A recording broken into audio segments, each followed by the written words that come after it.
Let me make it more clear. Let me break it down to you.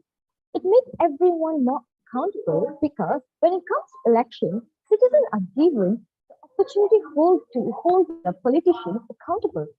In order to decide who to vote for, they need to understand how well a political party has performed while in power and whether or not they fulfill their election promises.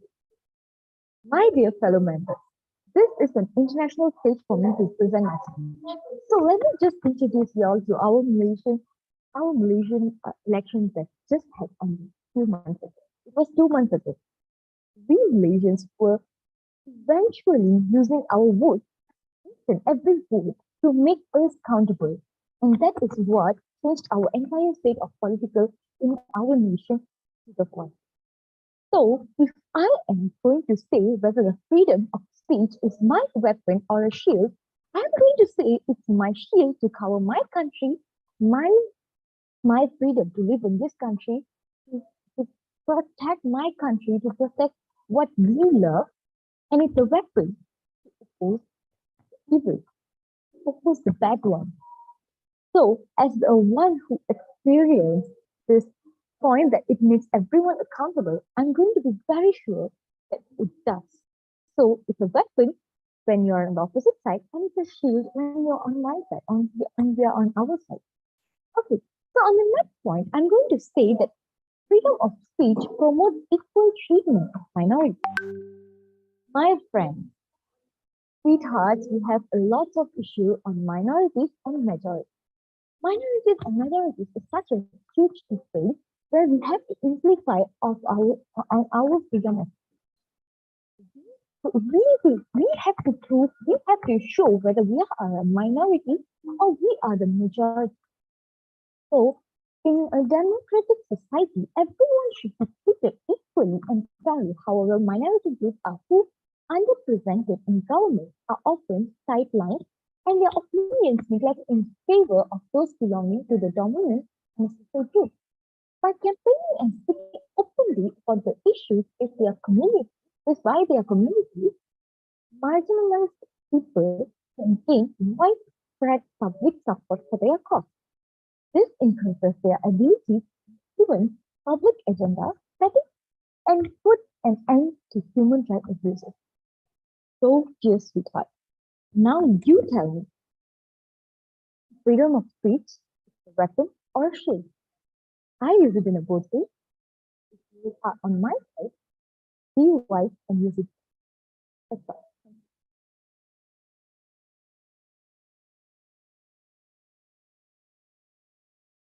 All right. Very nice. Pritika, is that how I say your name? All right. So, how do you feel after delivering your speech? Actually, to be very honest, I was looking for a different topic which I was very confident about. Mm-hmm. And after all, I received a different topic, but I was still wasn't terrified to be very honest, but I was so nervous. All right. So, being nervous, I can tell you I've done this format of speech more than 100 times, and I can tell you the nervousness never disappears. This is, in my opinion, perhaps the second hardest format you would find in a speech competition. The hardest being humorous. Humorous is always much harder, but this one is the second hardest. And I think you still did a very good job. Have you ever done this format of speech before? Actually, I'm a debater, Mm-hmm. and this is my first time trying on public. Oh, you're a debater, yeah? Yeah. Well, good for you is that I know a lot of people who are debaters that have moved to speech, and they usually tend to do very well in speech competitions. So, um, I guess you will also do very well in the future if you decide to, do it again, because it's a very fun competition. It's different than debate. And the good thing about speech competitions is that it's solo. So if you do win, you don't have to share the prize with anyone else. Yeah. That's why I chose speech. So anyway, let's look at the things that you can improve and the things that I like from your speech. First of all, great diction. Your choice of words is really good. It definitely shows that you have uh, an above average command of the English language compared to most people who join speech competitions, you are a cut above most of them in terms of like English capabilities. You have good hand gestures. You're not shy in using your hand gestures, and that is always good. I also saw that you used the rule of threes in one of your speech when you said fight for, fight for, fight for. I think that's nice. The rule of threes is one of my go-to methods. It's such a simple method, but it's so powerful if you use it in moderation, which you did. And I like the ending. Your ending was, classic call to arms ending. You challenge the audience to do something or to ask themselves about something. And I think that is really good. Now, one thing that I feel that would instantly elevate your speech in the future is you always start with introducing yourself. Now, this is for everyone here. I can tell you guys the first 5 to 10 seconds of your speech is the most important time during your speech. Because that first 5 or 10 seconds, the main purpose of that 10 seconds is to make the audience want to listen to your speech. It's basically you're trying to hook a fish and the fish being us the judge. Now, usually if you're not able to hook someone by the first 10 seconds, then it is going to be difficult to maintain them for the entire speech. And because of that, you should not, I'm not going to say waste, but you should not use that first 10 seconds with telling us something that we already know. We already know that you're Pritika. So you can avoid that whole thing and immediately start strong with a good opening and then maintain that momentum. Imagine like this. I'll give you an example of how it feels in our perspective. Imagine you are watching a film, okay? You're watching a film in the cinema. It's a really good film. The opening is incredible. And then suddenly, near the end of the beginning of the film, suddenly the film stops.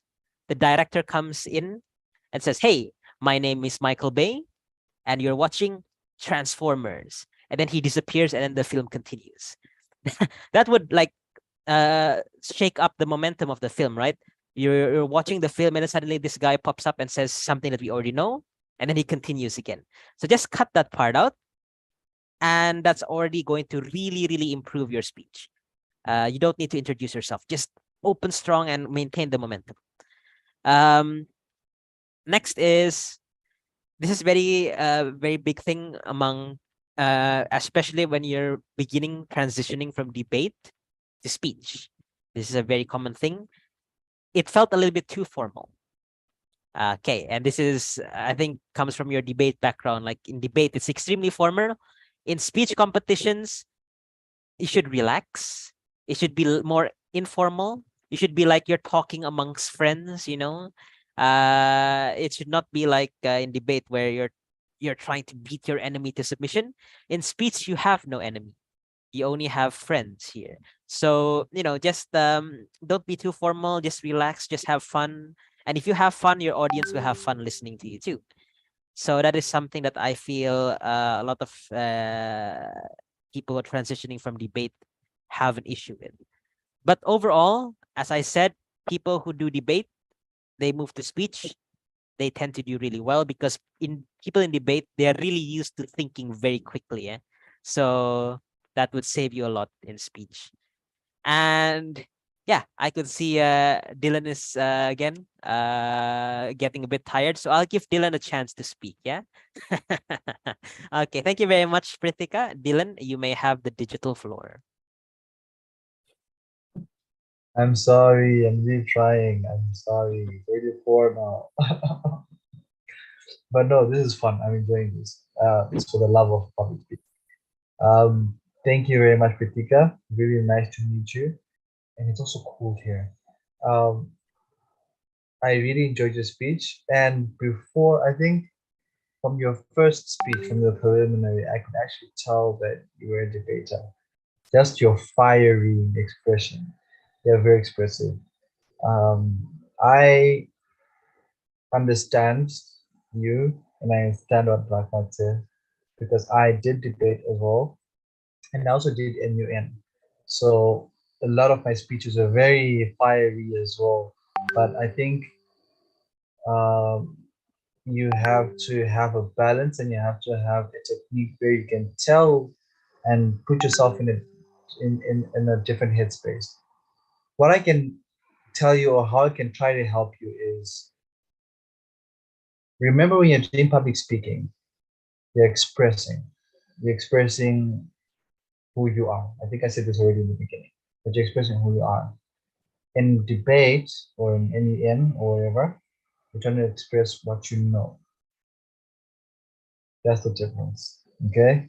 So usually, I'm not saying that you should cut off all the knowledge and you should cut off all the facts from your public speaking. No, I'm not saying that.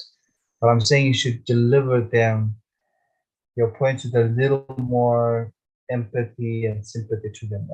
Like Rahman said, a little more pathos. Okay.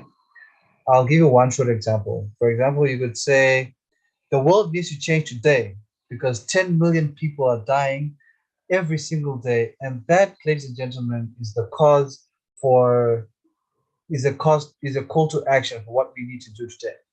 It's a call to action for a way to bring this world to safety, a way to bring this world to solve the issues of world hunger and what we need to do together. I'm talking like that because I'm tired. But anyway, I think you get my point. That's a debating point. But now public speaking, it's more like, ladies and gentlemen, take a look around. 10 million people are dying every day because we do not care, because we do not give enough food, because we pay no mind to what they do, and we wish we could do better. But ladies and gentlemen, this is our chance to do better. You see my point? One of them was very this, and the other was like, no, together. Okay. So I think that's one. I tried to give an example of how you can do it, but that's one example. But please continue public speaking. It really helps with debate. Most of the reasons why I never lost in debate or in UN is because of public speaking. I can really give gratitude to that. Don't stop speaking. You have a great future ahead of you. I'm not just saying that. And it was really, I learned stuff from your speech. And trust me, you still kept me awake even at 4 in the morning. So really, thank you very much. And good luck for your next competitions. My genuine thank you. Thank you so much, Mr. Dylan Rahmat and also Pritika. Now we will have a 5-minute break. So for the one who want to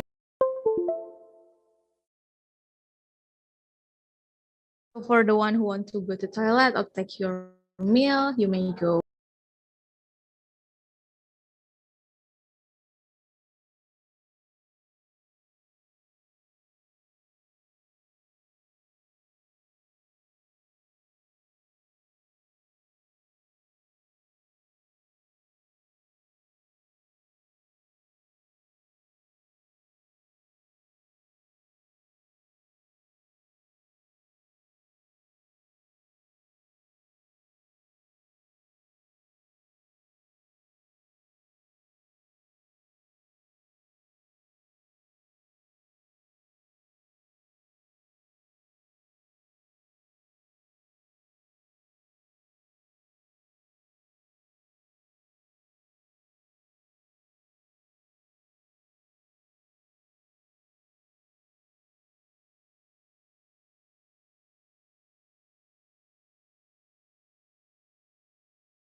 Hello everyone, we start again the competition.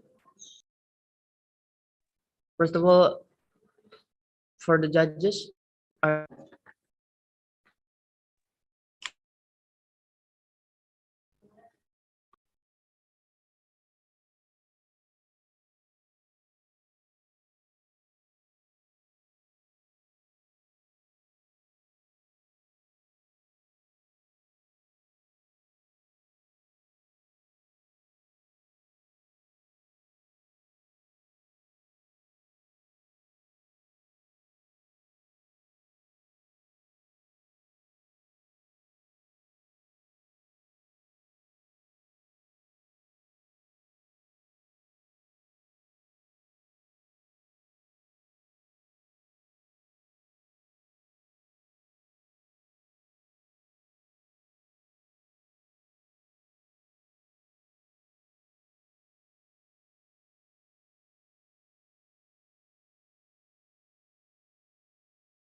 hello judges, we can start the competition.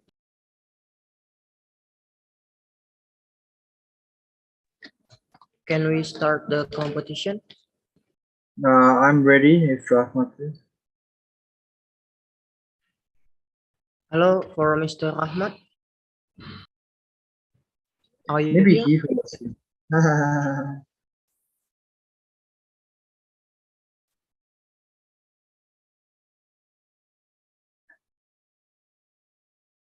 I broke my watch.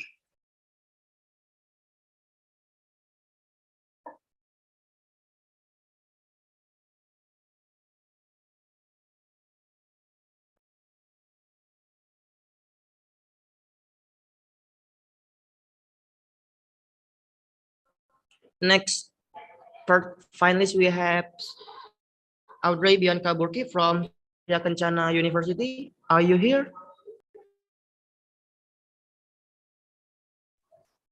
Audrey Bianca Burki. Yes, I'm here. Before we start the competition, we will still waiting for the judges, Mr. Ahmad. So prepare yourself.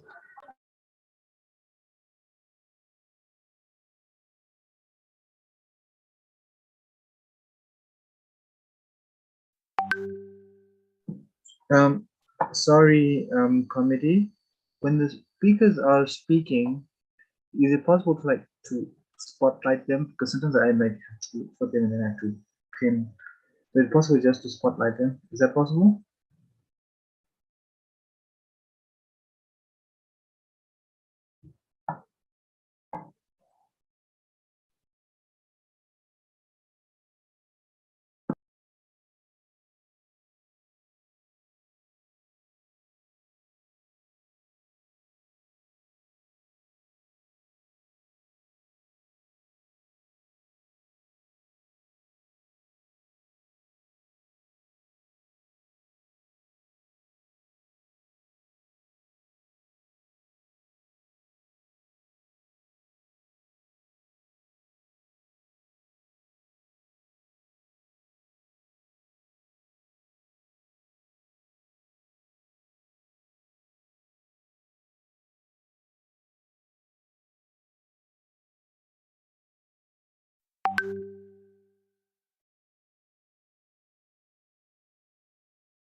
We can share the spotlight because we cannot for the okay.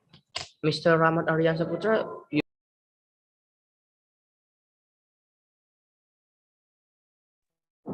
are you ready, judges, for the start again the competition? Yes, we are. Okay, Ready. the Basic finalists we have Adri Bianca Burki from Surya Kencana.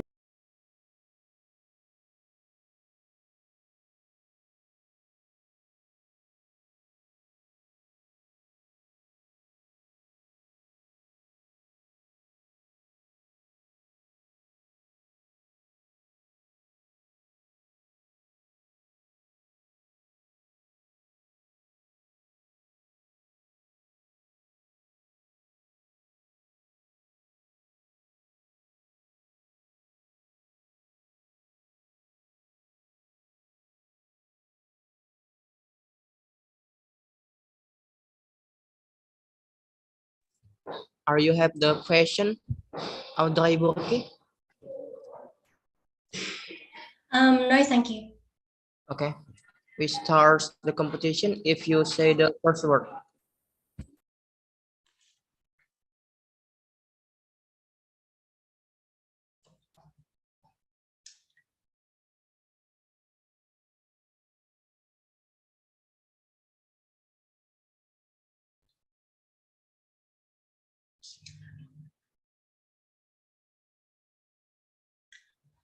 Can you imagine if everyone started mocking each other with their own words without a filter?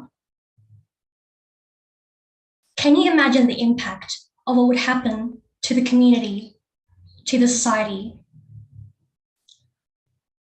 What if freedom of speech was misused?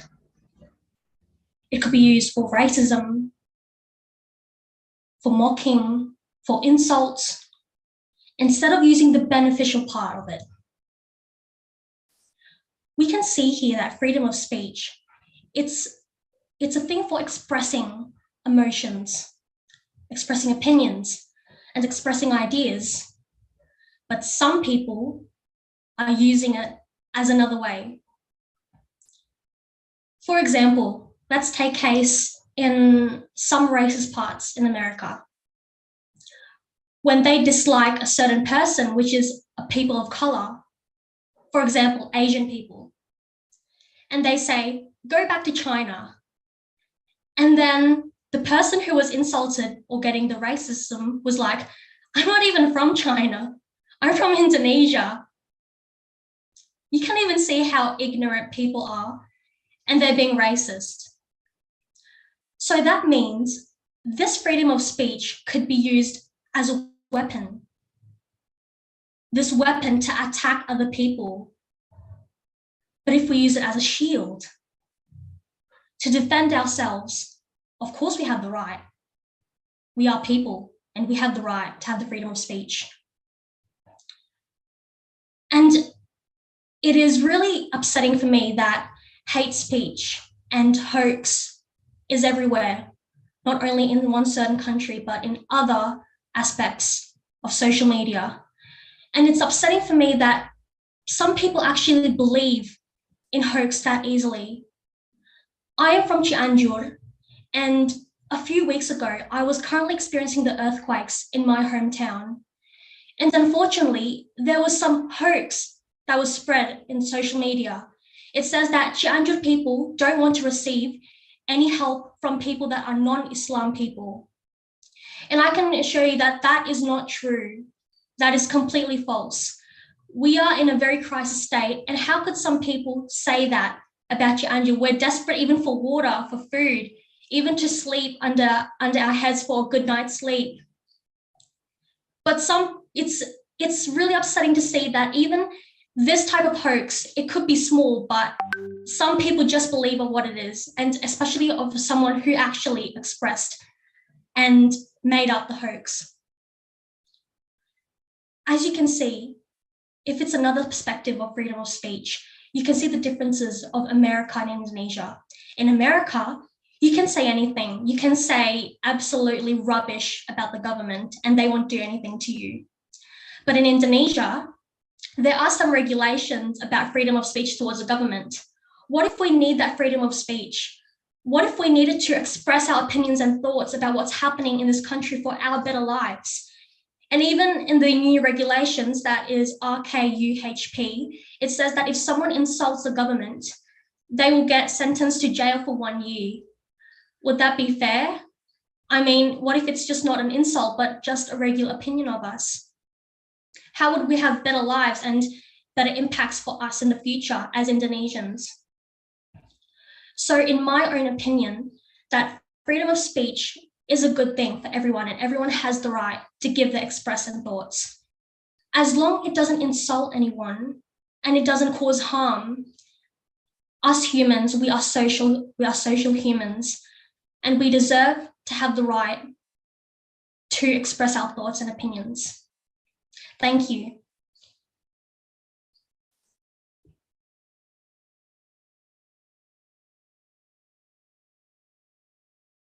All right, thank you very much, Audrey. And also thank you very much, Dylan, for going first. Yeah.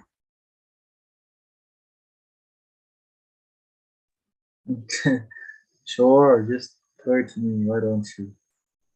Thank you very much, Audrey, for your speech, and thank you, Rahman, for telling me to have the honor to go first. Audrey, really great speech, well done. One thing we can't take away from you, and I don't think anyone can, who's watching or who's participating, is of course your articulation and your fluency. That's one thing that we cannot take away from you. So well done to that, and well done on the message. One piece of advice or one criticism I could give you, one of the criticisms I could give you, is your messaging. I think you need to find a way within, I know it's not easy, this is never easy for anyone, but you need to find a way to pack and unwrap your thoughts. Know what you're going to deliver, how you're going to deliver, when you're going to deliver, if that makes sense. Okay, I felt like you took us in one place, then all of a sudden, like, you got this brilliant idea while you're speaking, and then just threw it in there. Then you brought something else back, and you brought something else back. I'm not saying stick to one thought or one thing of motion, but try to connect your ideas as you flow, so as not to confuse the audience, whoever is listening. Don't give me too much information, because I'll get confused. Like, okay, so what was your point? And you even might get confused at the end of it. Okay, so try to connect your thoughts and flow with them. Take one general idea, break it into parts, and go with it. I hope that makes sense. That's one piece of advice I can give you. And the second piece of advice I can give you is give more, not positivity, confidence. Give more confidence in the things you're saying, because in some way, shape, or form, I can kind of feel you thinking. I can kind of feel you trying to find a way to express something, or what to say next. Okay, like I said to the previous speaker before, there's ways, techniques in which you can think without showing the audience that you're thinking, that I think that you can pick up and learn as you go on through your public speaking journey. And I hope you get it. And finally, I love the way you are able to strike a feeling with your words. However, let's play more with our intonation. Okay, you're not a news reporter, but you're a public speaker. That means you strike a feeling or a reaction from an audience. And how do you do that? Then I could say, public speakers have this ability to not say anything but make people feel. I always say that. I could literally say, oh my gosh, I am so hungry. And the whole room will actually feel my hunger. It's just because of the way I said it. You understand? So you could say the most beautiful thing. You could say, I'm so hungry. People will say, yeah, so I've said, ladies and gentlemen, I am so hungry. People will actually feel it. So find a way to say beautiful things, but make them come for you from your core, Audrey. You have a really beautiful way of speaking. Now let us feel it. Okay, let us feel the things you're saying. I don't know whether it's slowing down or adding more energy or adding more pauses, but make us feel what you're saying, please. You spoke about the people of Jeonju and not wanting help. I want to feel the pain of the people of Jeonju. Ladies and gentlemen, that is not true. We want the help, all the help, a helping hand, the help that gives, the hand that receives, stuff like that. Play around with our emotions and our feelings, make us feel. Yes? But overall, it was a great message, great speech, and I hope that you're able to carry your message further in life beyond this competition. I'm not talking about other competitions, but I mean in life, because I feel like it could be a really good advocate for a lot of people that need a voice. So well done, good luck, and hope to hear from you soon.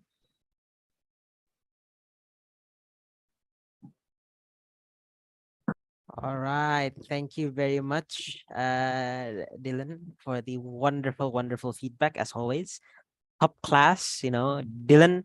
For those of you who don't know, Dylan is, I would consider to be one of the best public speakers to ever be in like Indonesian public speaking competition.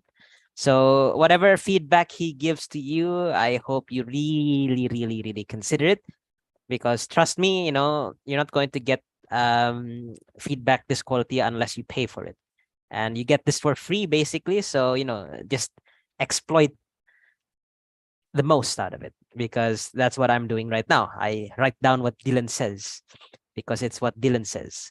So for you, Audrey, I think Dylan said most of the things that I want to say, but there are a few things that I would like to add, some small things. The one is, I like your speech, the opening. It's what I call an imagine type opening. Imagine. That is part of an opening style that I personally like to call visualizations. So you're trying to put your audience into a certain situation where they try to imagine it. And this is a very, very powerful way to connect your audience emotionally, especially if it's like a really, really tough, a really, really tough subject, something that makes them uncomfortable. Now, that's why I feel like it would have been very interesting. I like the story that you used, your experience of the unfortunate experience of the earthquake that happened in your area and the hardships that it brought with it. I feel like that would have been quite an interesting way to open the speech. Like use that imagine type opening to connect it to the experience of using an earthquake. That would have been a very interesting way to open the speech, because almost everyone in this world has felt an earthquake before, but never to the extent where we are put in a situation like you are. So most of people don't know that experience, and if you can share that experience with them and make them part of that experience, then that would be very powerful. Now, there's something that one of my personal styles of speech is, I try to make my audience uncomfortable. That's kind of interesting, yeah? You should make your audience uncomfortable. That's a horrible thing to do. But in reality, if you do it right, it is extraordinarily powerful. Why? Because when you're doing something uncomfortable, make your audience feel uncomfortable, it usually means that you are talking about something that is perhaps taboo, or perhaps it is something that no one dares to talk about. And the fact that they're uncomfortable would usually mean that, no one really talks about it, but the fact that they're uncomfortable means that that is an issue that perhaps they should talk about. Another example of making the audience uncomfortable is that, it means that you have already affected the audience. And what I say to the previous speakers, if you can make the audience feel something, then you're already halfway. If you can make them feel a certain emotion. Now, I'm not saying that you should just try to make the audience as uncomfortable as possible. That is not what I mean. What I mean is, don't be afraid to make the audience uncomfortable. If that is part of your plan, if that's part of your grand strategy, then just go with it.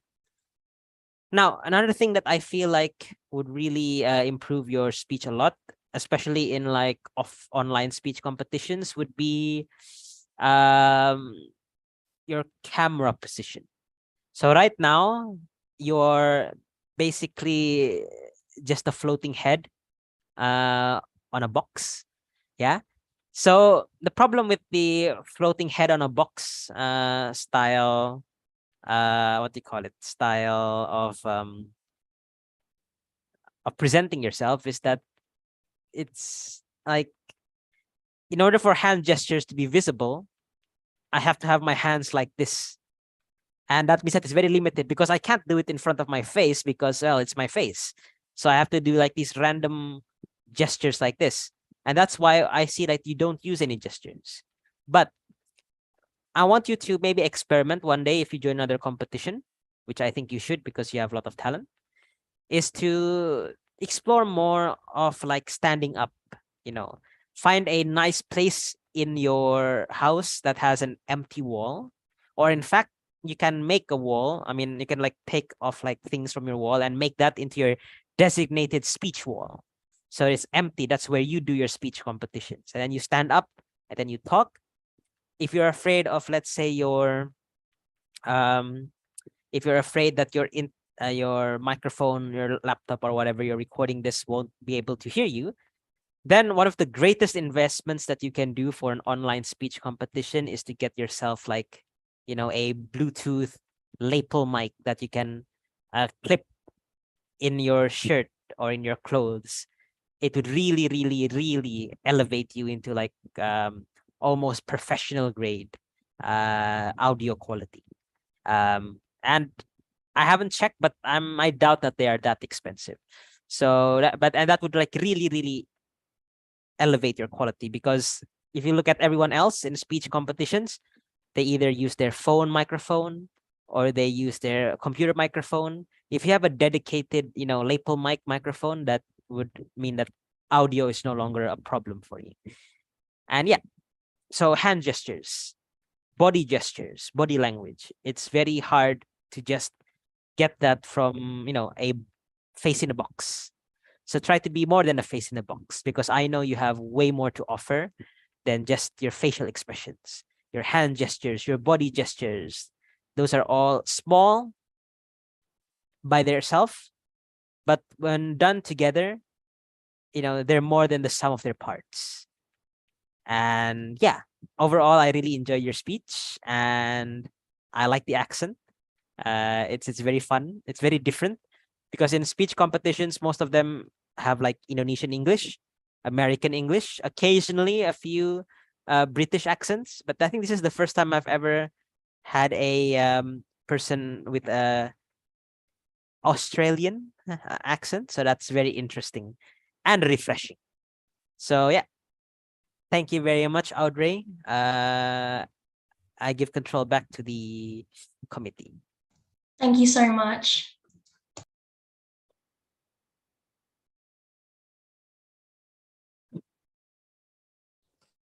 Now we're going back to the 7 finalists from Teknorat University. Shana Mahmud Khan, are you here?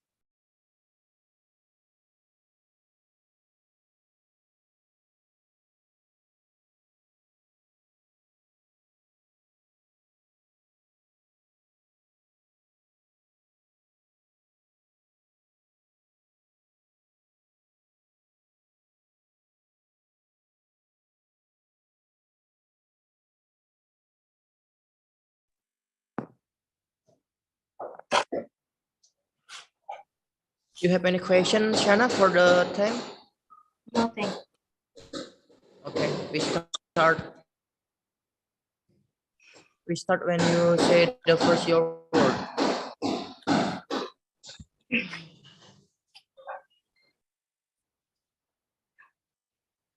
Dear friends, when you have problems or you're facing situations, do you run away from your problems or you just troubleshoot them and find out solutions? Well, if running away from problems was an exercise, then I think I would be a lot skinnier right now. Ladies and gentlemen, so right now we might see that our earth has altered so much that it might seem it's not be able to be lived anymore. However, we as humans, what kind of solution did we give? Is it perhaps taking care of our littering habits? Or maybe is it conserving more water and other type of environmental solutions? Unfortunately, no. What we thought is about going to Mars. Yeah, about living on Mars. However, even though until this day we haven't found really any types of life on surface by NASA, but somehow we do believe that, yeah, plan B, we can go to live in Mars. We believe that living in Mars could be a plan B for us. Well, ladies and gentlemen, this type of thinking, this way of thought somehow made me and gave me a reflection and metaphor of how we as humans sometimes think. The first metaphor or reflection that I got to see is that sometimes we live too much in the future. So, dear audience, there might be some kind of a narrative in the society that we might prepare our future, and also we have to know what to do in the future, and yeah, plot everything about our future. But sometimes we get too excited about the future that we forgot to live on the present. Everyone would say that you should not live on the past. You should not live on the yesterday. You should not gain on the bad things that happened before. But no one focus on why it's so not important to also be living too much on the future. Well, ladies and gentlemen, sometimes we might be living so much for the future that we don't enjoy this day. For example, real life experiences. Sometimes there are some people that are just way too much saving their money and their incomes that they don't enjoy their days anymore. And that's a reflection on how we are too in this way of thinking about living in Mars. So why thinking so far away, like jumping from A to point Z and not just fixing our Earth and focusing on, yeah, living on Mars? The second reflection that I saw and I interpret by this way of thought is that sometimes we might have this point of view that things are too way far. So we think that sometimes we are able to not focus on the current situation. So it's like having the destroyer mindset. So when we were kids and our parents were teaching us, we were focusing on how to not destroy the toys. And I believe not destroying the toys is not because our parents could not afford us another toys, but it was more because our parents were trying to teach us the important lesson of how we can have and take care and be responsible of the things that we have right now.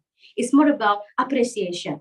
But somehow, if we keep on thinking like, okay, we can destroy this earth, or maybe we can destroy what we have right now, not only regarding to the earth, then we will keep on having this destroyer mindset.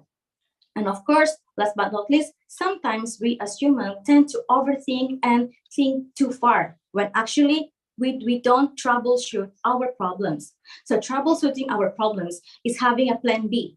And plan B is not that way far. It's not like having the differences of living on different planet, but it's more on how the plan A doesn't work, then that's why we go to plan B.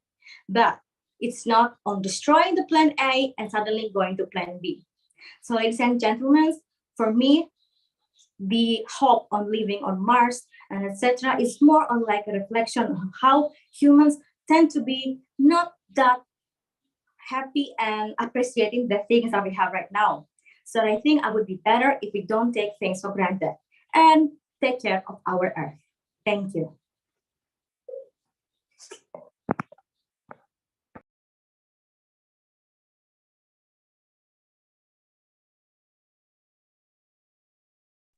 All right. Thank you very much, Shana. Tell me, how do you feel after that speech?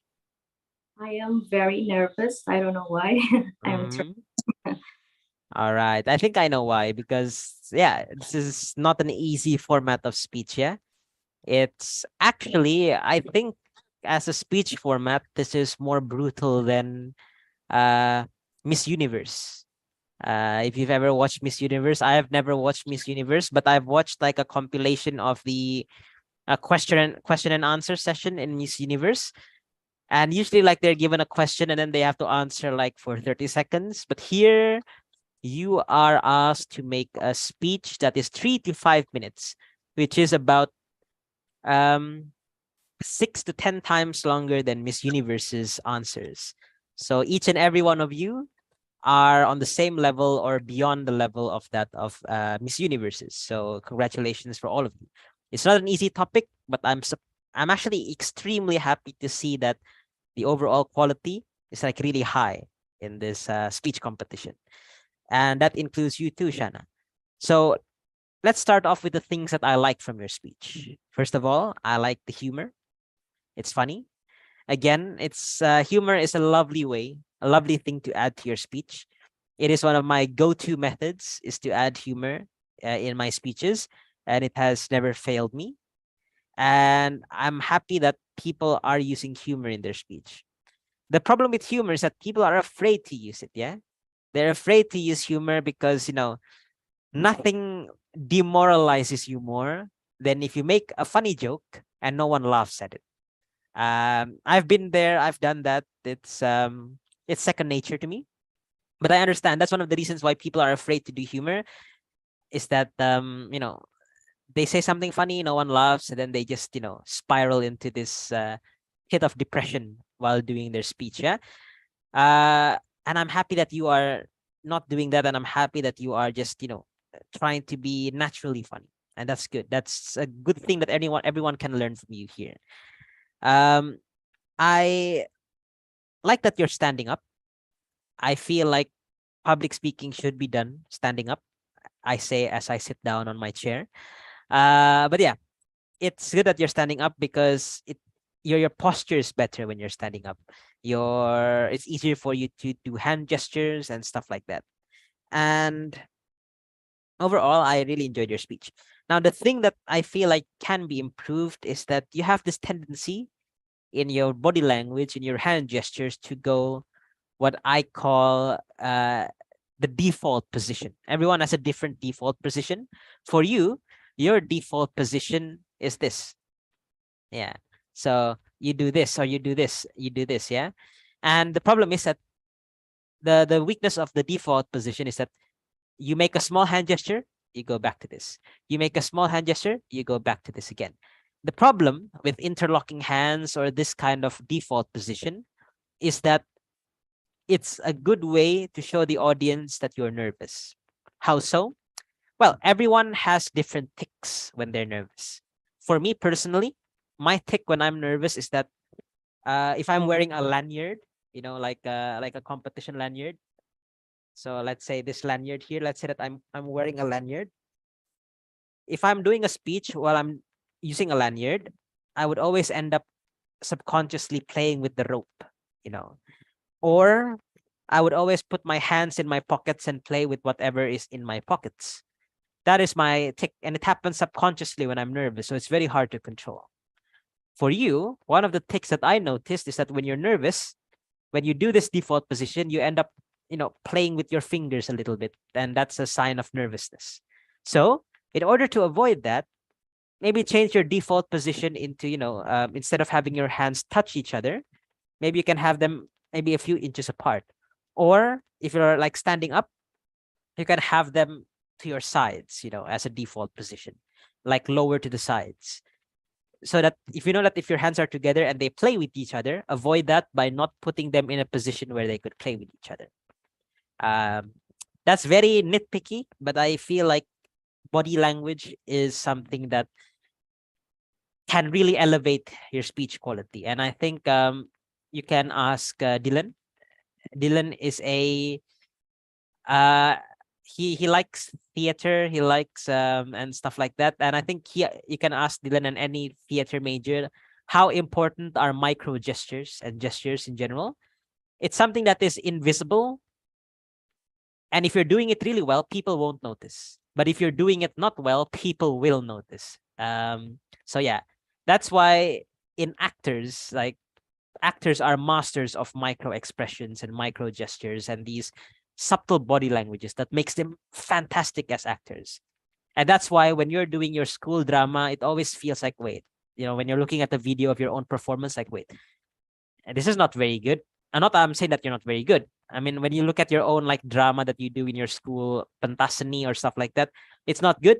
It's because you have not mastered the level of body language that most actors do. Unless you're Steven Seagal.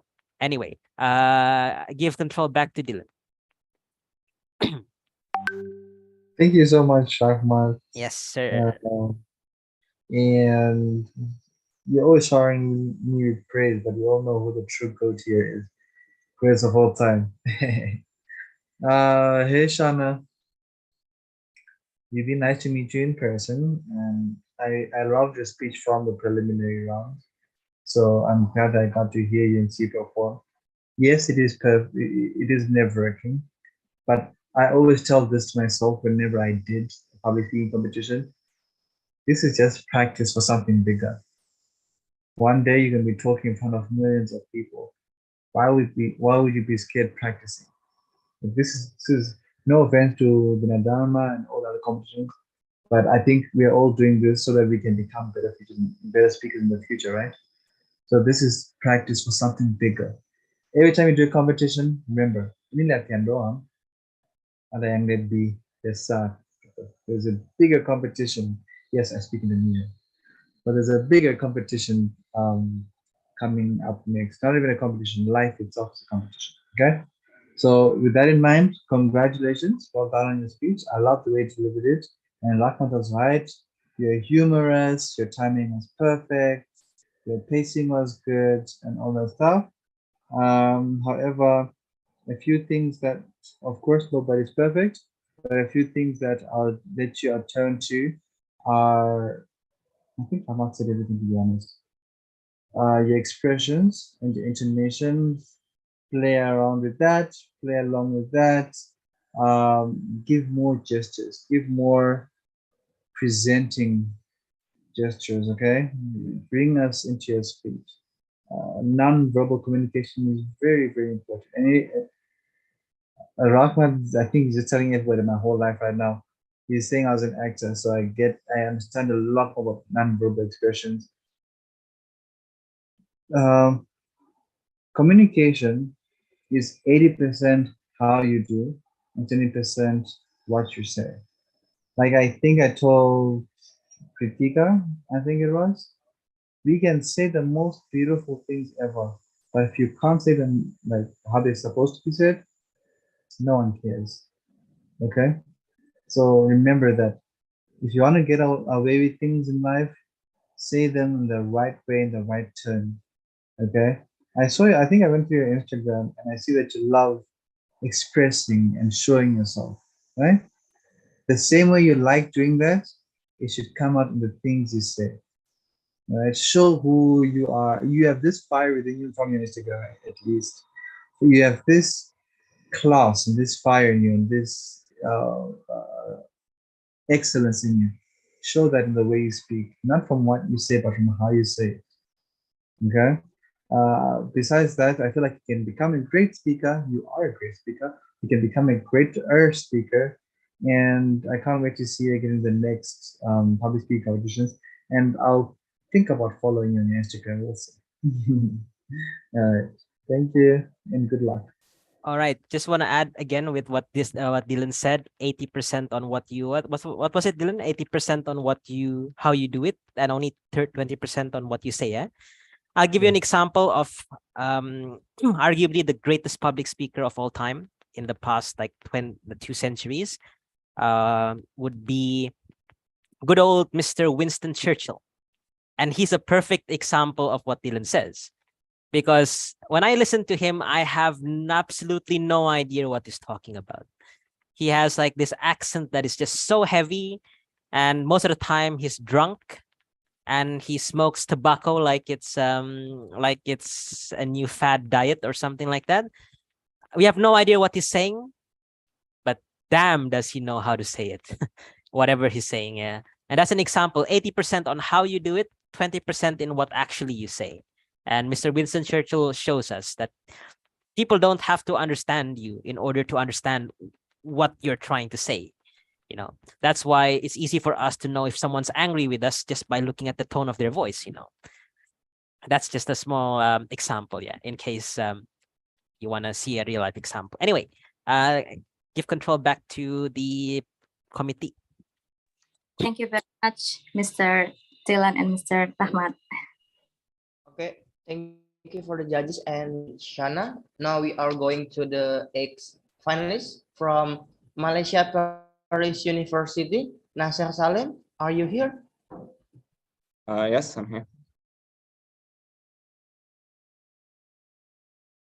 Can you hear me? Okay.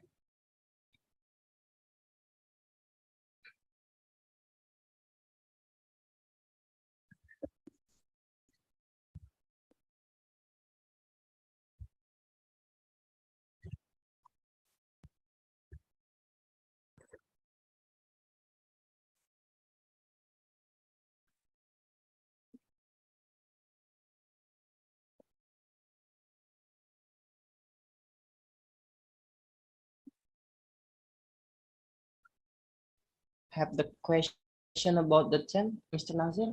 No. Okay. We start when you're going to your first word. Okay.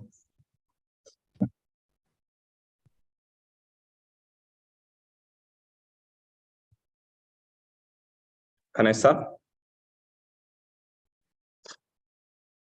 Hi, everyone. I'm a person who totally have no idea about the space or about the other planets. But actually, when I was young, I kind of wanted to be an astronaut. I wanted to visit the space, but I had no idea about it. So in today's topic, I want to talk about the life on Mars. Is it possible? Is it not possible? So let's get to know about that. So firstly, let's compare the Earth or the planet we live in to the Mars. What are the differences and what are the limitations to both of them? So firstly, what we have here on the Earth, we have nitrogen and oxygen, which the component that we basically need to breathe. Secondly, on Mars, we have 95% of carbon dioxide and less than 1% of oxygen. So that's actually a big difference for us to breathe. So let's move on. The orbit around the Earth and Mars. The Earth has the orbit of the Moon, while the Mars has the orbit of the Venus and the humans. Secondly, the temperature. There is a huge temperature in Mars and in the Earth. While in Earth, we can live here peacefully with the current temperature. Meanwhile, in Mars, it is very, very, very cold. Like in the Earth, it ranges between 13.9% roughly, while in Mars, it could reach to negative 140 Celsius. And the time also is different based on the days. While on Earth, we have 365 days roughly, while on Mars, they are in 1 year, 657 days. So let's get on the point where we all excited about. Is living in Mars possible or not? Let's first get to hear about the limitation of this theory. Firstly, we have water.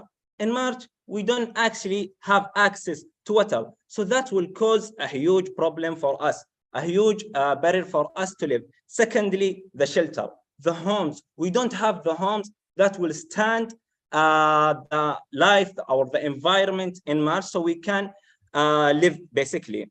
Thirdly, the food and the resources to eat. Fourth point is the air. As I mentioned before, we need oxygen to breathe.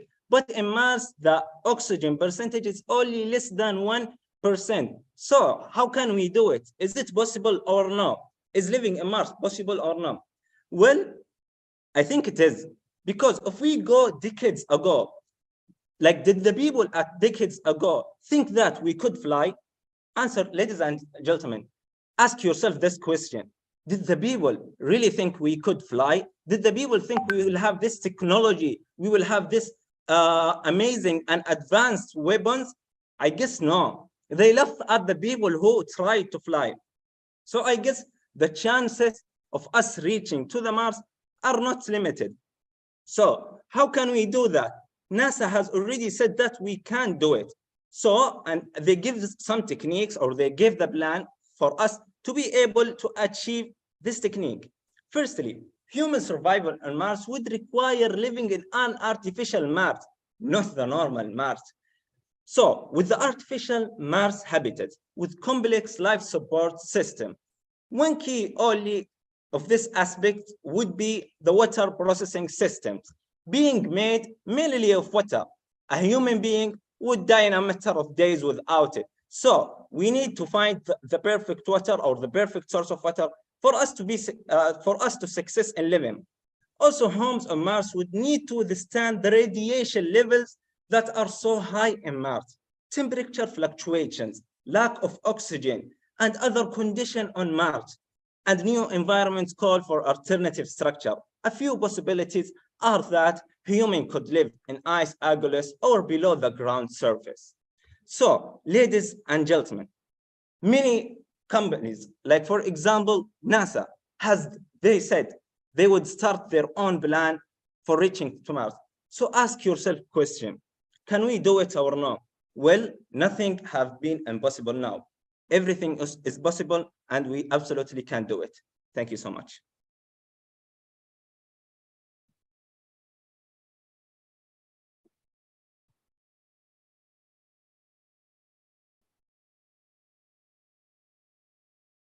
All right, Nasser, how do you feel after delivering your speech? Actually, I'm totally relieved. I kind of forget some of the stuff that I wanted to say, because this is my first time giving public speaking in English. But I'm sure with time I will get used to it. Like my hand are still shaking, as you can see. Yeah.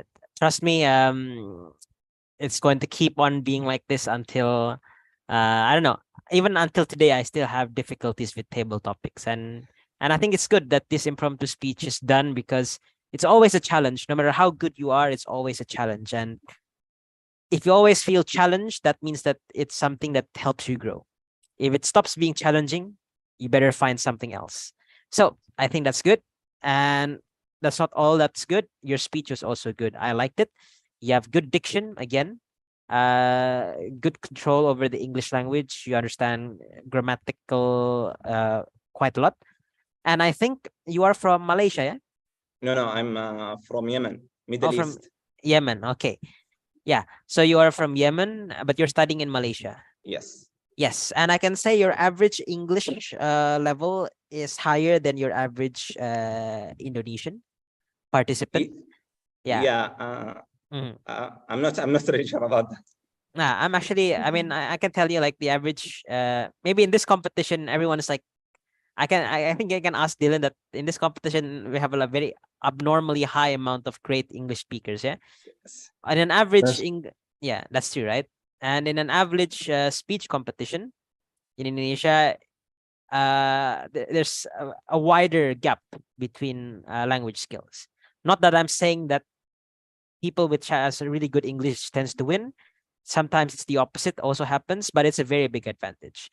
So that's a very good one for you. For your own personal speaking style, I feel like it's a very politician-esque orator style. So I would, if I close my eyes and I heard you, I would imagine that I am sitting in a, a United Nations forum, and then you are talking about something. So it is very, it's formal, it's politician, and it's oratory, and that's all a compliment. That's very good. And I like your use of data. You had a lot of data backing it. In fact, it might reach a point where there's a little bit too much data. But I like the general excitement. Yeah, your energy of excitement that you have when you're dealing or when you're delivering the speech. You're excited to talk about it, from what I can hear. And as an audience, if you're excited to talk, we're excited to listen. not only that, the way you talk about your speech, it almost felt for me like you're a salesman trying to pitch me to buy some land in Mars, and I found that very nice. When I thought about that, it kind of made me laugh a little bit. So it's definitely very good in that regards. Things that I feel that you can improve. First of all, you were a little bit overpowered in the sense that you were excited the entire speech. So again, try to have some variety. Some parts can be strong, some parts can be soft, some parts can be faster, some parts can be slower in pace. You have a tendency to make these ahs and ums sounds when you're thinking. That is very normal. That is perhaps one of the most common sounds made in speech is ahs and ums, because that happens usually when your brain is still thinking, but then your mouth wants to make a sound and ahs and ums comes out. Very common in impromptu speeches. It will get better and better the more acclimated you are to this format of speech. Considering this is your first one, I think you are doing incredible. Before this, did you do debate or? No, I did speech, but in Arabic, which is hugely different, like the Yeah. way of speech in Arabic. Yeah. So it might take some time for you to it might take some time for you to adapt, but I'm pretty sure you'll adapt very well, because in the end of the day, a lot of the skills translate. Even though they're different, they can translate in some regards. The next thing is, I felt topic-wise, now this is a very big lesson for everyone here. The topic is not your master. You are, in the end of the day, the captain of your own ship. The topic is not the captain. You are the captain. You don't have to follow the topic. You can move the topic. You can play with the topic. You can even go against the topic. Okay, you are not the topic is not the captain. You are the captain of your speech. So your topic was life on Mars, right? And your speech was literally that, how life would be in Mars and whether or not it's possible. It's very direct to the point of what the topic is talking about. But you could have explored a bit more. For example, if you want to be more artsy, you can talk about David Bowie's song, Life on Mars. Or perhaps you can like talk about this feeling. You can maybe talk about the human nature of always trying to be somewhere they are not. Like how we want to live, why people want to live in Mars is not because we want to live in Mars, it's because human nature of always wanting to be somewhere else. And then you can say that, oh, I bet that when we live in Mars, we want to live in Saturn and we will never be satisfied where we live. You can talk about that. You don't have to literally talk about life on Mars. You can play with the topic. And sometimes for me personally, if I get a table topic that is very hard for me, I try to wiggle myself out of the topic into something that I'm more comfortable with. So you don't have to follow the topic. You can play with the topic, And again, what I said to a few other speakers, you can really elevate your speech if you learn a lot about the pathos aspect. So remember pathos, logos, ethos, kairos? I think the pathos one is something that you should add to your speech, that ability to connect with your audience emotionally. So that's all for me. Overall, that's incredible that you're able to reach this level on your first English speech competition. I know that you're in Malaysia right now, studying in Malaysia, but I do hope that I have a chance to listen to you again and see your growth in the future. Thank you so much. Now to Dylan Huber. Yes, Dylan. Thank you very much, Ahmad. Nasser, how are you doing? I hope I pronounced your name correctly.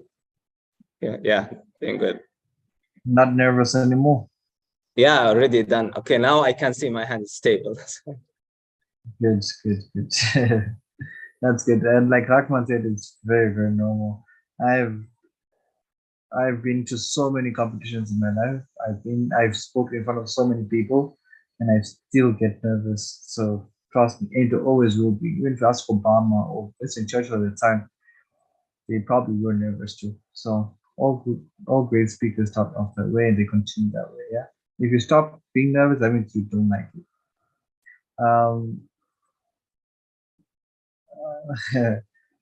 What was I saying? I really loved your speech.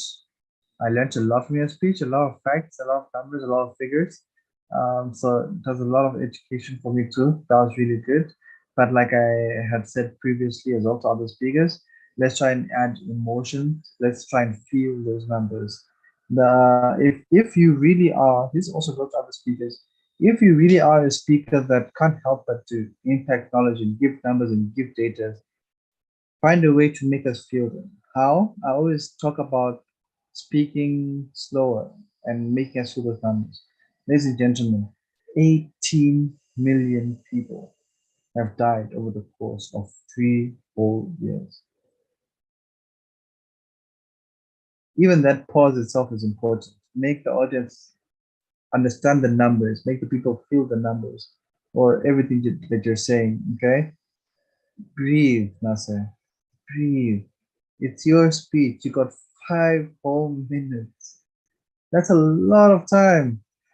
I know you have a lot to say, but there's this quote that says, simplicity is the utmost sophistication. So the more simple things you make them, the more sophisticated it sounds. So take your time, breathe. You have 5 minutes. Don't try and put everything into one speech. Break it down. Talk to me like I'm a 6-year-old. And trust me, that will be the best speech ever, okay? But otherwise, I really loved your speech.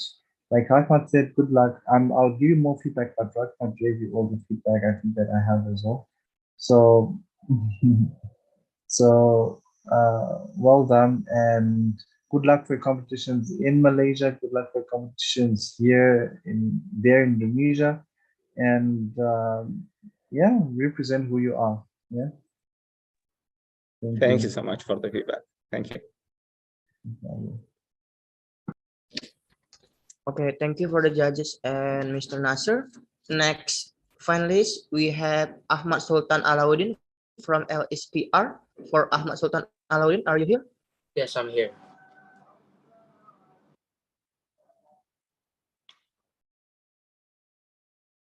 Please can start on your camera.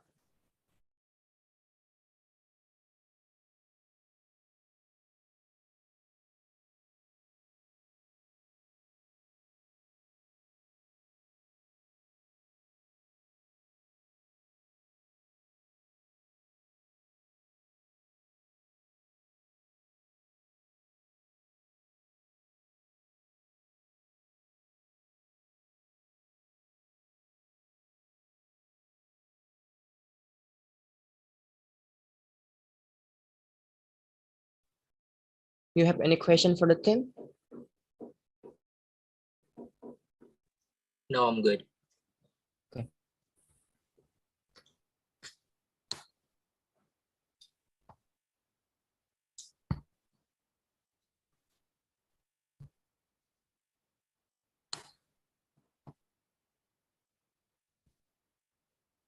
We start if you say the first your word.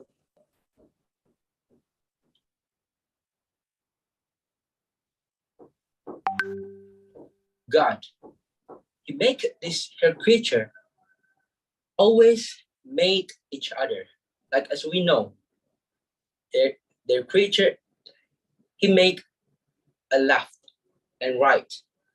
He make east and west. He make up and down. He make a man and woman. And if you wonder why the world were like this, and when I'm thinking, I found something that it is what it's called balance. So why the world always mate each other? It's because for balancing. For the example, why does the world have a west and the east? Is that because if there's only one, that was irrelevant. And as you can see, the world was globe, and globe come from a circle. And what also like a circle is a rift. There are east and there are west. The West will always dominate this world since a long time ago, since the civilization just started.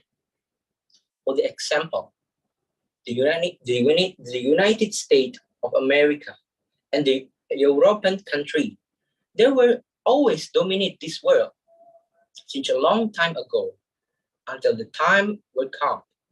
This is the rising of the East. As you can see, as you name it, China, Korea, they're starting to dominate this world, but with their culture, with their power of economic, and so on. And this is what I called the balancing of the universe. If I make some analogy, this world is just like a bicycle, and the West is the front of the thief, and the East is the back. When we have the only big of thief, the back cannot be moved by any chance. That's why the universe balancing and make the East more bigger, so the back of this universe can be go on the road. And that's it. Why we got the two sides of this universe.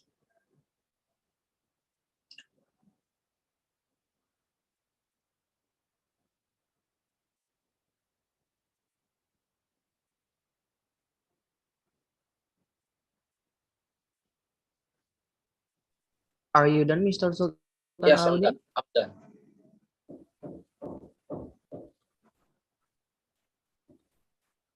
All right. Hello, Ahmad. How do you feel after your speech? I feel bad. You feel bad? Yeah, Why do you feel bad? because I put my focus on some other topic, and I didn't expect that I would get this topic. So I've been prepared about this term, but yeah, because of I give my focus too much on the other term, I just forgot what I want to say about this topic. Right. That's a very valuable lesson for you. I just take it as a lesson. No need to feel bad about it. So, if you ever heard of Murphy's Law, Murphy's Law, it's like this funny set of rules. One of the laws in Murphy's Law is if something can go wrong, it will go wrong. So that's something that you have to remember in your life. So if you are planning for one topic, you can guarantee that life will find a way to give you another topic than the one that you're preparing for. So my suggestion is, if you get multiple topics like this again, don't prepare. It's better to don't prepare at all than to prepare for one and not get it. Why? Because if you prepare for one and you don't get it, you'll enter this, first of all, disappointment that you don't get the topic you want. And second of all, that disappointment becomes panic because now you don't know what to say. So it's better to not prepare at all than to prepare for something and not get what you're preparing. And also, don't feel bad about your performance again. I think it was good. It's just that, again, table topics impromptu is one of those topics where it's one of those speech formats where you can get something that you are not good at. For example, for me, whether or not I do well in table topics is 50-50. It's either I get a topic that I really resonate with or I get a topic that is really bad for me. And I can tell you, no matter how good I am, which I'm not very good, despite what Dylan says, yeah, I think Dylan's better than me. When I do have a topic that I don't necessarily like, I struggle. So even people who are experienced struggle. And especially you as a relative beginner, it's okay if you're struggling. And remember, struggling means that you are still learning. And if you stop struggling, then you should do something else, because you're not learning anything anymore. So I like that you're standing up. It's good that you're standing up. It's very good practice, especially later on when you're doing offline speech, because more and more speech competitions now are going to be held offline. Online speech is going to slowly disappear after a few years after COVID is done. So it's very good that you're practicing standing up while speaking, because it's very awkward if the people who usually do online speech suddenly join offline speech, and the first thing they do when they go to the stage is bring a chair and then sit down. That would be quite awkward, yeah. So I'm glad that you're standing up. It opens a lot of avenues. Another thing is I like the original concept of your speech, when you said, the north, the east, the west, and the south and stuff like that. I think that was good. I just felt that you became a little bit confused near the middle. What are you going to talk about? And then you ended up, again, what I said, the spiral of doom, right? I told a few other contestants where you go round and round and round. And again, try to avoid that. I'm going to tell you how to avoid that. And this is very valuable for everyone here. How to avoid going into that spiral of doom. Well, it's easy. A story. A story. It's as simple as that. A story naturally has a plot line, a progression. It starts with the opening, it builds up to a climax, and then it goes to an ending, right? That format alone makes it almost impossible for you to end up in that spiral of doom.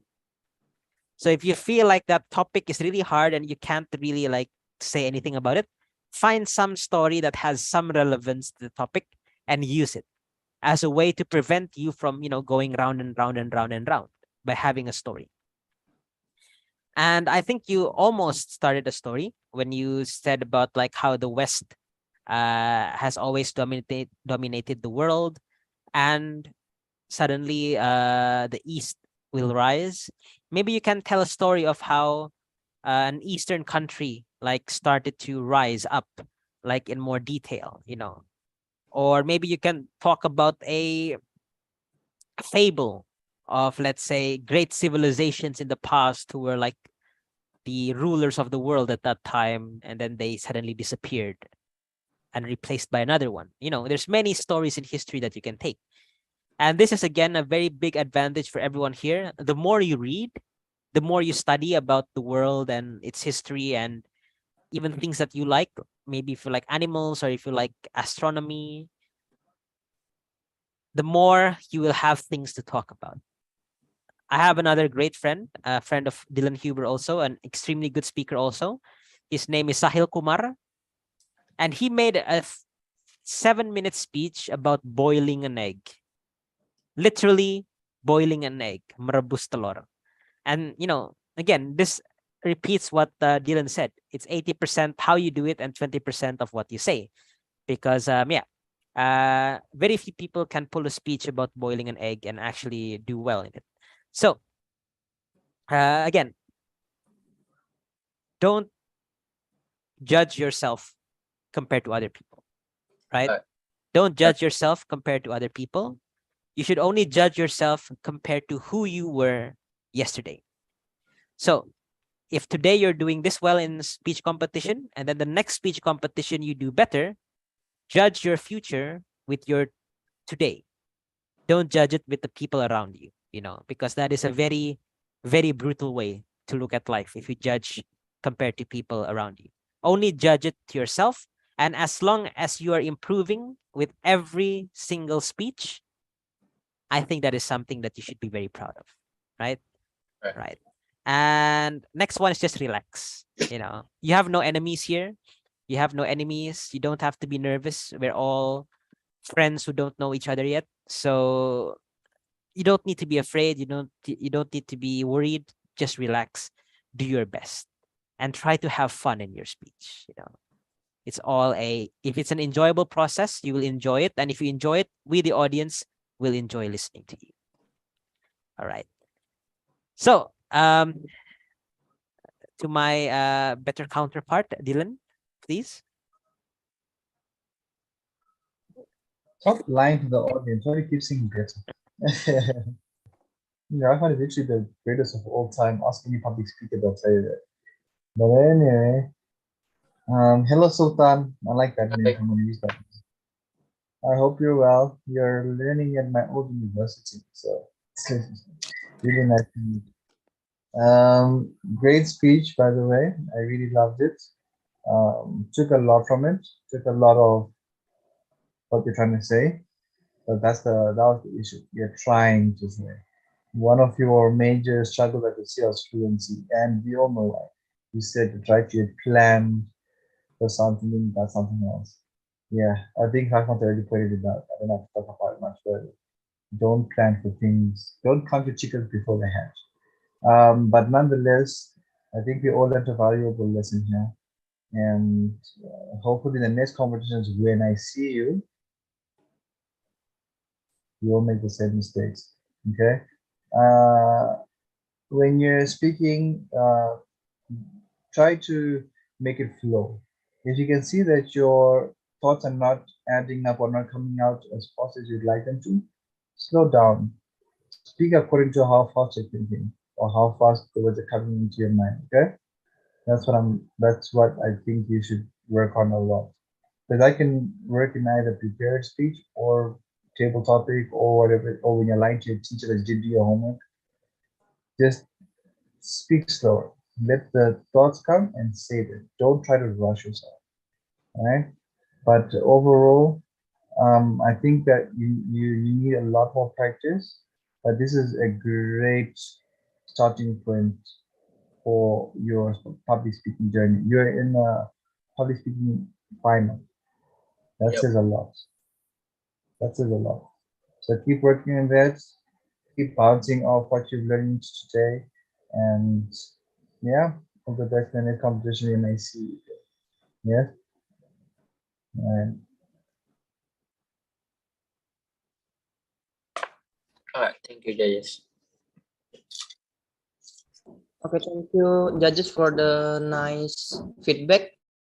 Next, we have the last finalist, Anna Zakia Nur Alam from Poltekkes Kemenkes Semarang. For Anna Zakia, are you here? Yes, I'm here. Am I audible? Yes. All right. Please take your camera.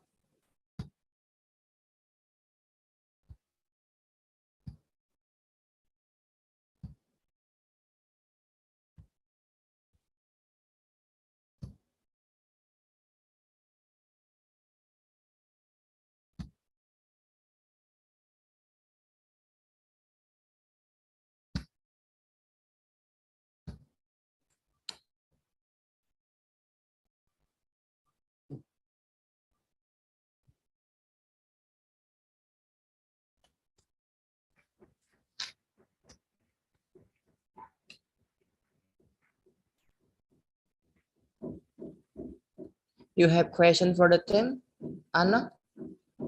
No, it's okay. Okay, we start for your first word.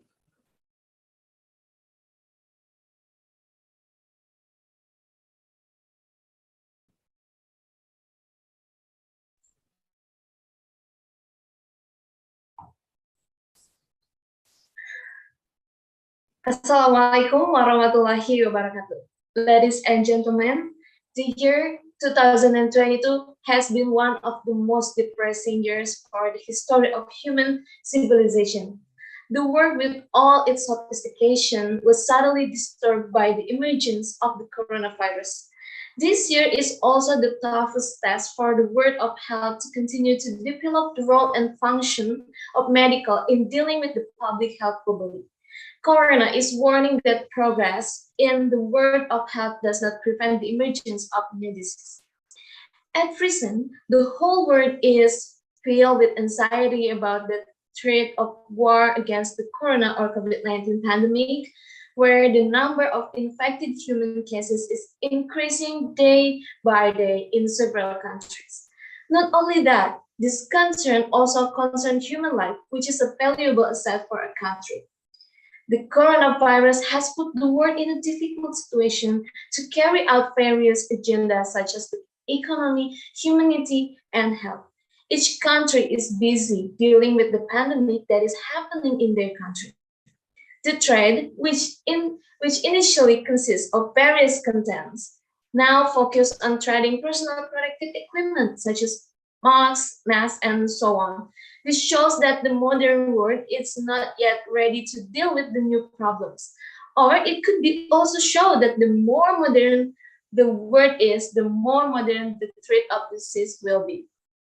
In the economic sector, we can see that the world economy is deteriorating as a result of a decline in people's purchasing power, which has resulted in many companies going bankrupt.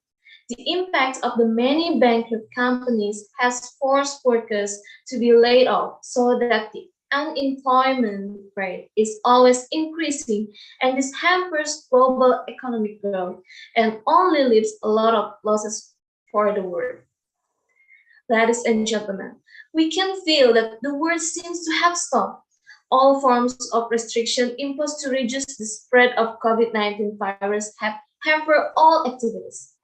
In order for world conditions to get better, we need to rise up to face this situation, namely by rearrange the world. Rearrange this world means that we will rearrange the world so that it returns to the way it was normal. Of course, to rearrange this world leaders are needed who always implement strategies and innovate together with their cooperative people. Innovation must continue to be developed in accordance with pandemic conditions. If the process of resisting this world is done consistently, the various factors that suffered life is the world will recover. That's all from me. Thank you for your attention. Wassalamualaikum warahmatullahi wabarakatuh.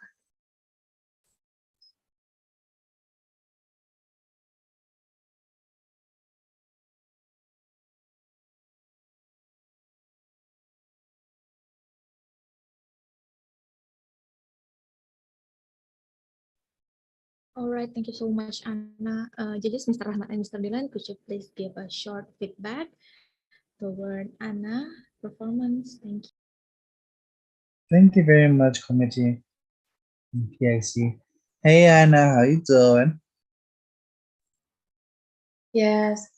Yes, sorry. How are you doing? I'm good. I have no idea. I don't know. Maybe because I am the last participant, my energy is already gone since the first participants. Makes sense. So it's a lot. Trust me, judges are also the same way. Where I am, yeah, exactly right where I am. It's 6 a.m. right now. I've been sitting here since 3 a.m. So trust me, we're in the same boat. But we soldier on, we keep going, and we've made it this far. So might as well finish it off with a bang. And finish it off with a bang you did. Well done for that. It was a really great delivered speech. It sounded like you knew exactly what you're saying. You knew the order, you knew the structure. You're very calculated in how you're speaking. So that's really, really, really good. That's a skill that not a lot of people have. That's a skill that even I don't have that skill. I have to even now, you see, I have to structure my words, I have to look for what to say next, and that's a really good thing that you did. So well done for that. However, of course, I keep on saying this, no one is perfect. There's this thing that you do what I used to do. I'm not trying to compare you and I, but I'm giving you an example. And I still do it till today. I'm actually doing it now. There's a thing where you swallow your words at the end of the sentence. Maybe, like you said, maybe it's the energy, but you'll be like, ladies and gentlemen, the world today is coming to an end because of the world we live in, and that's how it is. We feel like we need to make a difference because not only are we living for ourselves, but we're living for other people as well. Do you understand what I'm saying?